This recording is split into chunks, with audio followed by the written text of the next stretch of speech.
एक 80 साल की बुजुर्ग महिला जिसका भतीजा उसके पास आता है। अब भतीजा सामान लेकर आया था और सामान लेकर जब भतीजा आता है तो यहाँ पर वो महिला फूली नहीं समाती है। भतीजे से कहती है कि बेटा, आज मेरा मन उदास है, मेरा भाई इस दुनिया में नहीं रहा, लेकिन मुझे आज तुमसे ढेर सारी बातें करनी है। अगर तुम्हें कोई ऐतराज ना हो तो क्या तुम मेरे पास रुक सकते हो? आज रात दोनों बुआ भतीजे बहुत सारी बातें करेंगे। अब यहाँ पर दोनों बुआ भतीजों की बात ऐसी थी क्योंकि यहाँ पर जो ये बुजुर्ग महिला थी अपने भतीजे को बहुत पसंद करती थी और इसका भतीजा भी अपनी बुआ का बहुत ख्याल रखता है। लेकिन बुआ भतीजे शाम को रात को करीबन 9:30 बजे ही टाइम हुआ होगा, भतीजे ने खाना पीना खाया और बुआ के साथ बैठ गया।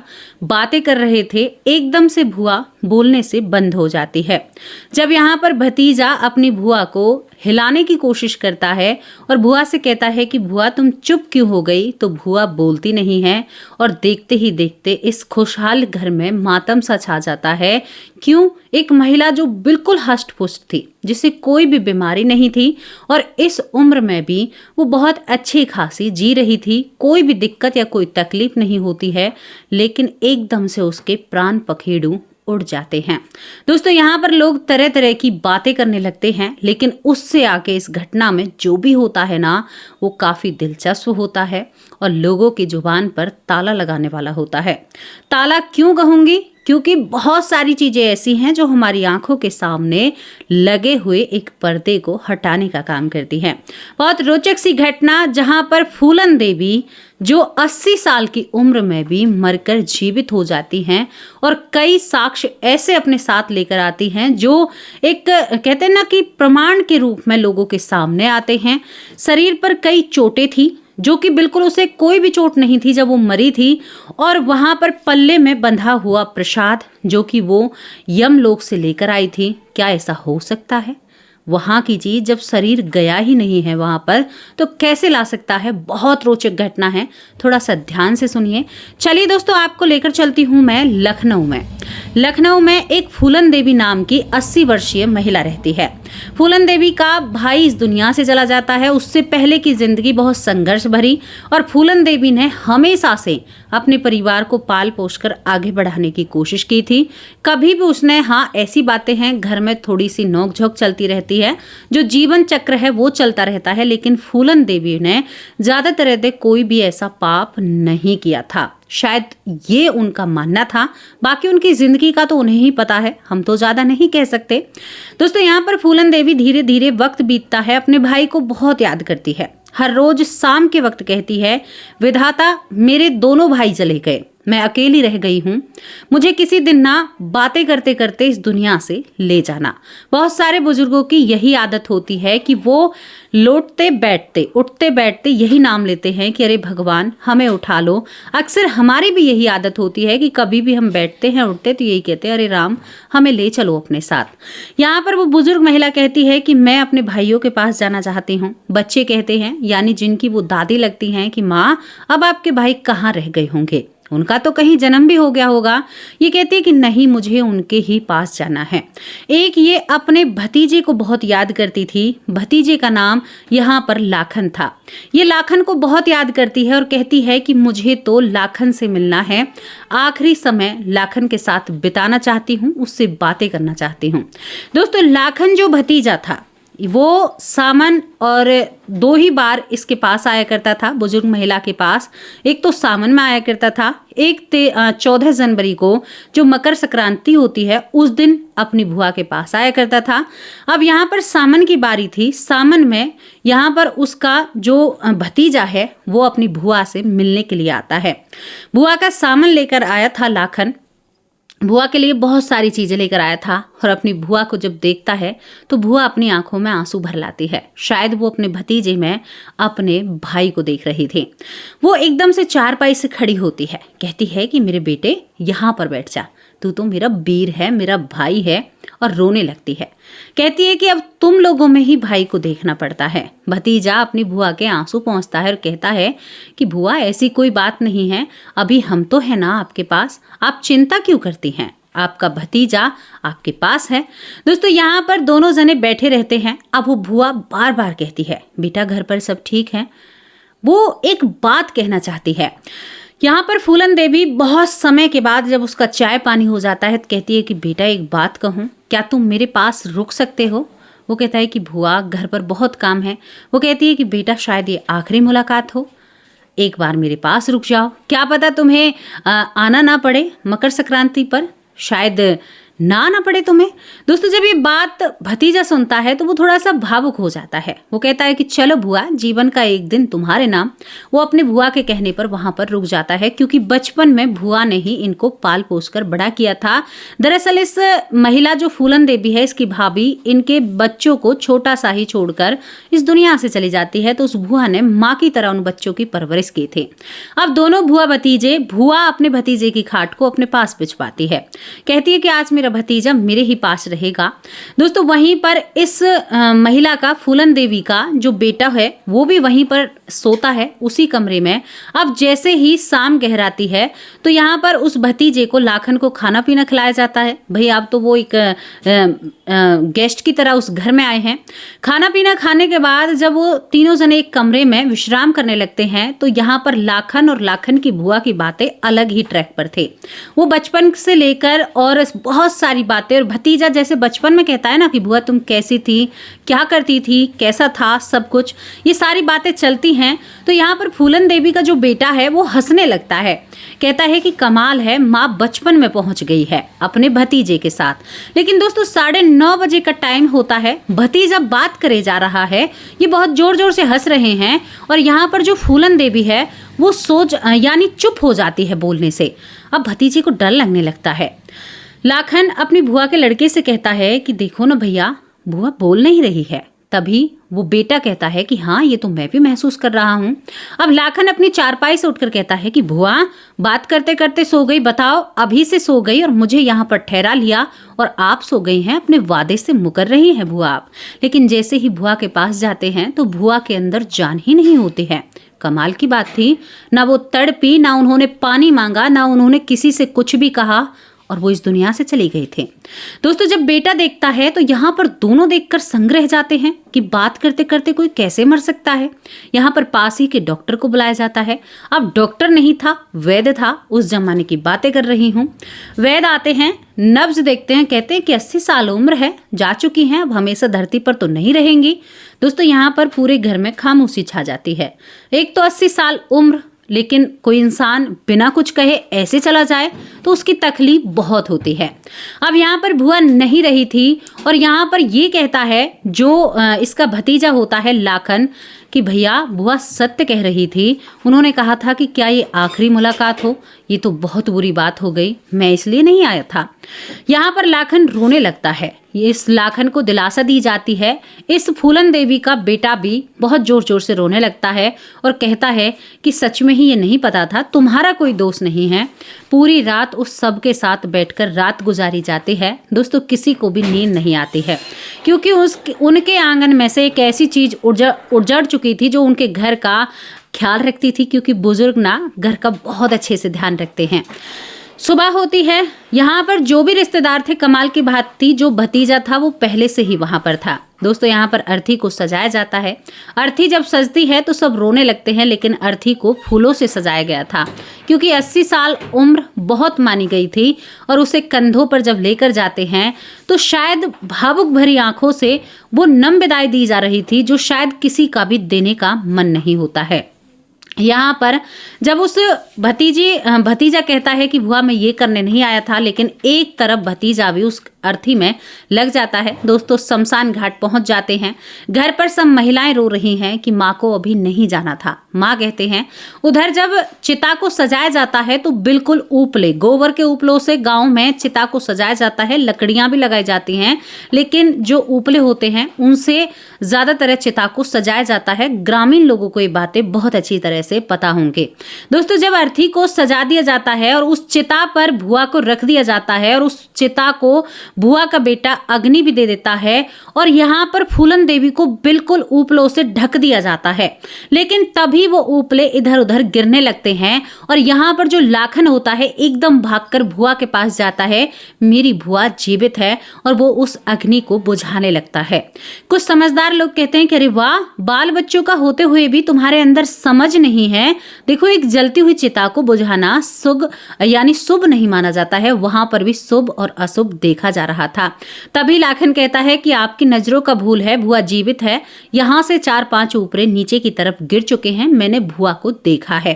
दोस्तों, यहाँ पर सभी लोग कहते हैं कि ऐसा नहीं हो सकता, लेकिन तभी वो भुआ उस चिता से हाथ खड़ा करती है और कुछ लोग इधर उधर भाग जाते हैं कि भैया ऐसा बहुत कम देखने को मिलता है, लेकिन यहाँ पर देखने को मिल रहा था। लाखन को, केवल लाखन को छोड़कर यहाँ तक कि भुआ का बेटा भी, जो उसका बेटा होता है ना खुद का, वो भी भागने लगता है कि माँ नहीं है, कोई भूत है। लेकिन भतीजे को यकीन नहीं होता और भतीजे उन उपलों को हटाने लगता है। भतीजा कहता है कि मेरी भुआ जीवित है, क्योंकि उसे मलाल था। भुआ ने कहा था कि क्या पता ये आखिरी मुलाकात हो हमारी। तो एक भतीजे को बहुत सारा मलाल था, वो इस मलाल के साथ नहीं रहना चाहता था। उसने अपनी भुआ को गोद में उठाकर एक तरफ किया। भुआ लंबे लंबे सांस ले रही थी। दोस्तों, भुआ को जल्दी जल्दी घर लाया जाता है। जो महिलाएं रोना पीटना कर रही थी वो कहती है कि ये कैसे हो सकता है, तो कुछ महिलाएं खुश भी हो रही थी। दोस्तों, यहाँ पर भुआ का कंधा जला हुआ था, यानी उसके कंधे पर बहुत गहरा निशान था, जबकि भुआ के कंधे तक अग्नि नहीं पहुंची थी। आप एक बात लगाइए, अगर अग्नि कंधे तक पहुंचती तो बाल भी तो जलते, लेकिन बाल एक भी नहीं जला था। यहाँ पर वैद्य जी को बुलाया जाता है। वैद्य जी यहाँ पर कुछ दवाइयाँ देते हैं। उन दवाइयों से भुआ को सांस आती है। भुआ पानी मांगती है। गर्म पानी भुआ जी को पिलाया जाता है और यहाँ पर फूलन देवी जीवित होकर बैठी हो जाती हैं। अब दोस्तों, सामन की बात थी। अब यहाँ पर सभी के मन में एक सवाल, कैसे हो सकता है? पूरी रात भर एक भी हलचल नहीं थी शरीर में, अब कैसे बैठा हो सकता है? ऐसा कैसे हो गया? ये बहुत सारी बातें थी। लेकिन तभी यहाँ पर फूलन देवी कहती है कि मैं मरकर जीवित हुई हूँ। दोस्तों, यहाँ पर अब ये बातें थी। बातें होने के बाद अब लोग जानना चाहते थे कि कैसे हुआ, क्या हुआ, क्यों हुआ। फूलन देवी कहती है कि मैं अपने भतीजे से बात कर रही थी, तभी एकदम किसी ने मेरे अंदर से जान से निकाली। मैं देखती हूँ मेरा भतीजा बैठा हुआ बात कर रहा है, बेटा भी बैठा हुआ बात कर रहा है और मैं अपने शरीर को ही देख रही थी। वहां से मैं एक ऐसी जगह जाती हूँ जहां पर बहुत सारे पेड़ पौधे थे। उन पेड़ पौधे जंगलों से निकलकर उन लोगों के साथ मैं एक जगह पर पहुंचती हूँ। एक जगह पर जहां पर एक बहुत बड़ा किला था। जब उस किले के अंदर मैं प्रवेश करती हूँ दोस्तों, यहाँ पर फूलन देवी ने ना ही तो वैतरणी नदी का जिक्र किया, ना ही जलती हुई जमीन का जिक्र किया, लेकिन उसने एक बात का बहुत अच्छे से जिक्र किया। वो कहती है कि मैं जो एक एक पग आगे बढ़ रही थी, यानी एक एक कदम चल रही थी, लोग चीख रहे थे, चिल्ला रहे थे और रो रहे थे। इतना भयावह दृश्य है कि कानों में दर्द सा होने लगे। लेकिन उस चीख पुकार के बाद मैं एक ऐसी जगह पर पहुंचती हूँ जहां पर लोग हंस रहे थे, गुनगुना रहे थे, भक्ति कर रहे थे, भजन कीर्तन कर रहे थे। फूलन देवी कहती हैं कि वहां पर जाते ही मेरे सारे सवाल मिट जाते हैं, मुझे कोई भी याद नहीं रहता। मानो इसी सुगंध में अपने आप को बहा लूं, यहीं पर खो जाऊं, कहीं देखूं भी ना और इधर उधर भी ना जाऊं। फूलन देवी का कहना था कि वो जगह किसी स्वर्ग से कम नहीं थी। इतनी सुंदर जगह थी कि शायद मैंने अपने जीवन में मैंने कभी भी नहीं देखी। वहां की जो फूलों की खुशबू थी ना, वो मुझे कहीं पर भी नहीं मिलती है। लेकिन तभी एक फरमान आता है, इसे क्यों लेकर आए? इसे तो नहीं जाना था। अरे इसे तो अभी और जीना है, 4 साल जीना है इसको, 4 साल उम्र रह चुकी है। फूलन देवी एकदम से देखती है, भरभर आकर वो कहती है कि मैं चारों तरफ, नहीं मुझे नहीं जाना। और यहाँ पर फूलन देवी एक और बात बताती है कि जहां पर वो सुगंध आ रही थी ना, वहां पर खाना बट रहा था, खीर बट रही थी, भोजन बट रहा था। जिसने जो जिसको दान किया वही वहां पर मिल रहा था। किसी को रोटी, किसी को सूखी रोटी। और एक जगह फूलन देवी ने क्या बताया, जो मैं आपको बताना थोड़ा सा रह गया है। फूलन देवी ने कहा कि कुछ लोगों को कीड़े भी परोसे जा रहे थे, कुछ लोगों को पैसे परोसे जा रहे थे, कुछ लोगों को बहुत गंदी गंदी चीजें परोसी जा रही थी, कुछ लोगों को सड़ा हुआ मांस जिसमें कीड़े पड़े हुए थे वो भी परोसा जा रहा था। फूलन देवी इस बात का तोड़ नहीं निकाल पाती हैं कि ये क्यों था।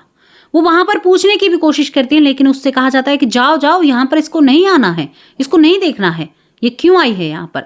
फूलन देवी कहती है कि नहीं, मैं यहाँ से नहीं जाऊंगी, यहाँ तो बहुत अच्छी जगह है। वो कहती है कि बहुत सारे संत कीर्तन कर रहे हैं, वहां पर हवन चल रहा है, यानी बहुत एक बड़ा धूना लगा हुआ है। वो धूने का जिक्र करती है। एक संत उस धूने में चिमटा गाड़कर, वहां पर बहुत सारे संत जिनके लंगोटे लगे हुए थे, उनमें से एक संत ने उठाकर मुझे चिमटा मारा मेरे कंधे पर, और वो कहती है कि बहुत दुख रहा है, मैं जल भी गई उससे। और वो कहती है कि मुझे भी प्रसाद मिला, प्रसाद जो उन लोगों ने दिया इससे पहले, इस घटना से पहले कि ये कौन आई है, क्यों आई है, जब वहाँ पर कीड़े बट रहे थे या सब कुछ बट रहा था, उससे आगे सुगंध होती है, यानी जहाँ चीख पुकारती वहाँ पर ये पूरा वाक्य था। दोस्तों वो कहती है कि मुझे प्रसाद दिया गया और मैंने अपने पल्ले में बांधा है दोस्तों, लेकिन पल्ले में आंट लगी हुई थी, लेकिन कोई प्रसाद नहीं था। दरअसल उसके ऊपर जो चूंदर डाली गई थी ना, आप लोगों को पता होगा कि किसी बुजुर्ग के यानी कोई पुरुष की मृत्यु होती है तो वहां पर सफेद रंग की चादर या कुछ ऐसी चीज सभी रिश्तेदार डालते हैं और घर वाले भी डालते हैं। और जब किसी महिला की मृत्यु होती है तो कुछ लोग साड़ी डालते हैं, कुछ लोग कपड़े डालते हैं, जैसा उम्र होती है उसी हिसाब से कपड़े डाले जाते हैं। और सभी कपड़ों को हटाकर एक कपड़ा आखिरी वक्त पर दिया जाता है। बहुत सी जगह उस एक कपड़े को भी नहीं दिया जाता है। फूलन देवी कहती है उस कपड़े को वो साथ लेकर आई, क्योंकि उसके तन पर वस्त्र नहीं थे, वो एक ही कपड़ा था जिसमें वो लिपट कर आई थी, वो थी चुंदरी। अब चुंदरी थी या एक दुपट्टा था, कुछ इस तरह का था। वो देखती है कि देखो इसमें है प्रसाद। उस आंट को खुलने का, यानी जो आंट लगी हुई थी पल्लू में, अक्सर महिलाएं मार लेती हैं, उस खुलने का जब इंतजार करते हैं तो उसमें कुछ भी नहीं होता है।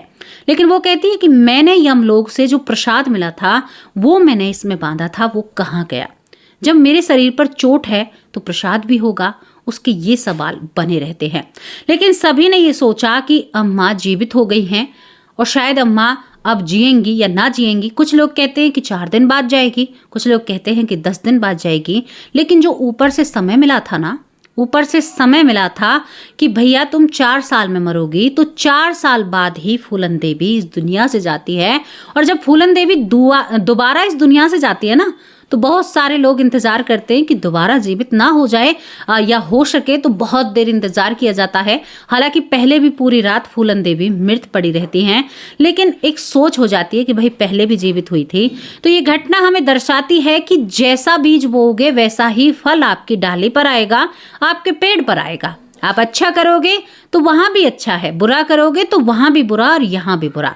तो सोच लीजिए आप क्या करना चाहते हैं, आप अच्छा करना चाहते हैं या बुरा करना चाहते हैं, ये आपके ऊपर आधारित होता है। ये घटना बहुत कुछ सिखाकर जाती है। लेकिन इस बात में नया क्या था, क्योंकि बहुत सारी घटनाएं मैं आपको सुनाती हूँ कि ऊपर से प्रसाद मिला, वो एक पल्लू की आंट में। अब आंट तो लगी हुई मिली, जबकि सब महिलाएं कहती हैं कि जो हमने अम्मा के ऊपर कपड़ा डाला था ना, क्योंकि महिलाएं नहलाती हैं मरने के बाद, वो कपड़ा हमने बिना आंट के डाला था। ये आंट किसने लगाई? जब सभी पुरुषों जो मर्द होते हैं जो लेकर गए थे उनसे पूछा जाता है, वो कहते हैं कि हमने नहीं किया। महिलाओं से पूछा जाता है तो वो कहती है कि हमने डाला है, हम क्यों आंट लगाएंगे। तो वो प्रसाद या तो गायब हो गया या वो शरीर ऐसा था कि पंच तत्वों से नहीं बना हुआ था, वो एक आत्मा थी। दोस्तों इस बात का मुझे जवाब जरूर देना, लेकिन मेरा यही है कि वहां पर हर चीज है और आपके कर्म का, आपको अपराध का यानी हर भुगतान भुगतना होगा। कैसी लगी आप लोगों को ये घटना? अपनी राय कमेंट बॉक्स में ज़रूर लिखकर भेजना। और आज मेरा स्टूडियो कैसा लगा? ये बड़ी बहन का स्टूडियो थोड़ा सा इस्तेमाल किया जा रहा है। तो दोस्तों यहाँ पर परिवार की बारी है, जिस परिवार को मैं बहुत ही ज़्यादा पसंद करती हूँ, जो मेरा फेवरेट है और जिसके साथ वक्त बिताना अच्छा लगता है, सभी लोगों से बातें करना एक बहुत अच्छा रहता है। लोगों की राय जानना, लोगों की राय जब हम जानते हैं तो हम भी कुछ ना कुछ सीखने को लेते हैं। पहला नाम है हमारी प्यारी बहन मंजू चौधरी का, दूसरा नाम है हमारे भाई डॉक्टर सुरेश सोनी का। मंजू चौधरी हमारी बहुत प्यारी बहन है। यहाँ पर दुर्गा बहन जो नजर नहीं आ रही हैं, बबली जांगरा जिनके बेटे की तबीयत खराब थी वो भी नजर नहीं आ रही हैं, सिकंदर सिंह भाई कैसे हो, बाके भाई आप कैसे हो, अनिल विधुरी बहुत बहुत धन्यवाद, बबीता रानी कैसी हो प्यारी बहन, योग माया शाहू मेरी बहुत अच्छी बहन है, श्रद्धा शर्मा बहुत प्यारी बहन है, रीता रीता बहन आप कैसे हो? सुरेंद्र कुमार भाई कैसे हो? सुमित्रा पौर बहुत प्यारी बहन है। विनायक जी बहुत बहुत धन्यवाद। राधा रवि शुक्ला बहुत अच्छे भाई हैं। पीहू हेला कैसी हो प्यारी बहन? बबीता सिंह दिल्ली से बहुत अच्छी बहन है। सीमा अरोड़ा दिल्ली से बहुत अच्छे कमेंट करती हैं। सीमा बहन लखनऊ से जो बड़ी बहन है, जिनके घर में उनके पति की तबीयत ठीक नहीं है तो वो थोड़ी सी व्यस्त रहती हैं। यहाँ पर बलवीर स्वामी बहुत अच्छे भाई हैं। नीलेश सोलंकी बहुत बहुत धन्यवाद। सतपाल नारंगी बहुत अच्छे भाई हैं। ऐश्वर्या माँ आप कैसे हो? यहाँ पर नीलेश भाई आप कैसे हो? मनोज भाई बहुत अच्छे भाई हैं। राजा राम भाई बहुत अच्छे भाई हैं। सरला बहन कैसी हो आप? रीता बहन आप ठीक हो? वंश भाई कैसे हैं? सुचेता दास बहुत अच्छी बहन है। यहाँ पर संदीप भाई कैसे हो? मीनाक्षी सिंह बहुत बहुत धन्यवाद। ऋतुका देव बहुत बहुत धन्यवाद। यहाँ पर दमरुला यादव भाई कैसे हो? अनिल राज बहुत अच्छे भाई हैं। प्रतिभा मारू मेरी बहुत अच्छी बहन है। जयश्री सोलाटू बहुत अच्छे भाई हैं। नीलेश विश्वकर्मा बहुत अच्छे भाई हैं। प्रवेश भाई कैसे हो? बबीता रानी बहुत अच्छी बहन है। वंदना चंदेल बहुत प्यारी बहन है। आशा गुप्ता बहुत बहुत धन्यवाद। नारायण स्वरूप बहुत अच्छे भाई हैं। सुभाष चंद्र बहुत बहुत धन्यवाद। पूनम शर्मा बहुत अच्छी बहन है, बहुत अच्छे कमेंट करती हैं। यहाँ पर बेटी का बॉस बहुत प्यारे कमेंट करती हैं। खुशी सिंह बहुत अच्छी भाई हैं। नेक मोहम्मद बहुत बहुत धन्यवाद। सुनील सैनी बहुत अच्छे भाई हैं। सुमन देवी बहुत प्यारी बहन है। प्रवेश कुमानिया बहुत बहुत धन्यवाद। हीरा कुमारी बहुत अच्छी बहन है। नंदी भिष्ट बहुत बहुत धन्यवाद। सुरेंद्र कुमार बहुत अच्छे भाई हैं। यहाँ पर ज्योति श्रीवास्तव बहुत अच्छी माँ है मेरी। यशवंती माँ आप कैसे हो? ऐश्वर्या माँ आप कैसे हो? कृष्णा आचार्य बहुत बहुत धन्यवाद। अर्चना दुबे बहुत प्यारी बहन है। कृष्णा शर्मा बहुत बहुत धन्यवाद। अनिल व्यास बहुत अच्छे भाई हैं। डॉक्टर रंजीत कुमानिया बहुत बहुत धन्यवाद। खुशी सिंह बहुत अच्छी बहन है। रवि सोनी बहुत अच्छे भाई हैं। कमलेश बिष्ट बहुत बहुत धन्यवाद। सरयू वाला कैसी हो प्यारी बहन? नीता कुंतल जो हमें मथुरा से देखती हैं, और यहाँ पर मधु उपमन माँ वो भी हमें मथुरा से देखती हैं, बहुत अच्छे कमेंट करती हैं। प्यारे परिवार कैसी लगी आप लोगों को ये स्टोरी? अपनी राय लिखकर जरूर भेजना, आपके कमेंट का इंतजार रहता है। जैसी भी आपको घटना लगी हो अपनी राय लिखकर जरूर भेजना। अब आप लोगों से विदा लेती हूँ, कल हाजिर होंगे एक सच्ची और अच्छी स्टोरी के साथ। तब तक के लिए नमस्कार, जय हिंद, जय